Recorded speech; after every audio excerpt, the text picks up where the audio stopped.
ஒருத்தன் அரண்மனையில் போய் திருடிட்டான். திருநவனை கையும் களமாக பிடிச்சி ராஜா கிட்ட ஒப்படைச்சாங்க. ராஜா கேட்டார், ஏன்பா திருண்ண?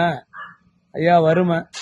சரி பரவாயில்ல, திருநது பெரிய குற்றம், அதனால உனக்கு மரண தண்டனை, உயிரோடு உன்னை அப்படியே புதைச்சிட்டு வாங்க, சமாதி ஆக்கிட்டு வாங்க, வேற வழியே கிடையாது. ஒன்று தற்கொலை இது பண்ணிடுவாங்க கயிறு போட்டு, அப்படி இல்லாட்டி ஏனையின் காலால் மிதிப்படுவாங்க, இன்னொன்னு உயிரோடு உன்னை வச்சு அப்படியே புதைச்சிடுவாங்க.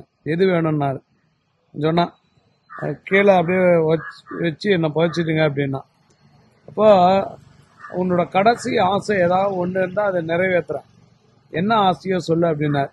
நான் என் பொண்டாட்டிக்கிட்ட டிஸ்கஸ் பண்ணிட்டு சொல்கிறேன்னு போயிட்டான். போயிட்டு வந்தவொடனே சொன்னான், ராஜா எனக்கு ரொம்ப நாள் ஆசை, உங்களுடைய சமாதிக்கு பக்கத்தில், உங்களுடைய மனைவி சமாதிக்கு பக்கத்தில் என்னை புதைங்க அப்படின்னா. அவனை ரிலீஸ் பண்ணிட்டாங்களாம். இதெல்லாம் நடக்கிற காரியமா?